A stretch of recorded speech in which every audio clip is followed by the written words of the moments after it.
এই হলো সেই ঘন্টা বাড়ি, ছোটে নবাব যেখানে থাকতেন সেই বাড়ি আপনাদের দেখানোর চেষ্টা করব। সত্যি অবাক হওয়ার মতো, এককালীন যারা নবাবি করেছেন মুর্শিদাবাদী তারা আজ বাস করছেন নবাবের প্রাসাদের এক কোণে। তো চলুন এই সিঁড়ি দিয়ে আস্তে আস্তে উপরে ওঠার চেষ্টা করি। উপরে উঠে একটি ছাদ রয়েছে, আর সেখানেই ছোটে নবাব মির্জাফরের বংশধর তিনি বাস করেন। ছোটে নবাব নামেই তিনি পরিচিত। নবাবরা হাতি ঘোড়ায় চড়েছেন, আর ছোট নবাব আজ সাইকেলে চড়ে, তার নিত্যসঙ্গী সাইকেল। এই হচ্ছে ছোট নবাব থাকতেন সেই বাড়ি, দেখানোর চেষ্টা করছি। চলুন আস্তে আস্তে ভিতরে প্রবেশ করার চেষ্টা করব।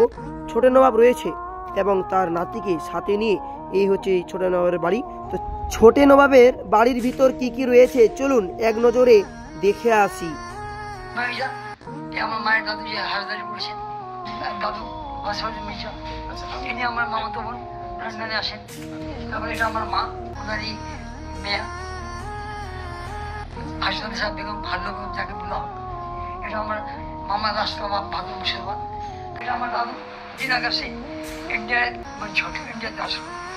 এটা ওনার সায়ন্তন ছবি, তারপরে ওনার গিন্নি প্রফেসর বেগম। मेरा अच्छा नाम है सैयद रजनी मिर्ज़ा, मुझे छोटा नवाब कहते हैं। I am the grandson of the last Nawab of Murshidabad. अब अभी से मैं भी खड़ा था इस गर्मी में, ये धूप की तपिश में, एक उत्सव था।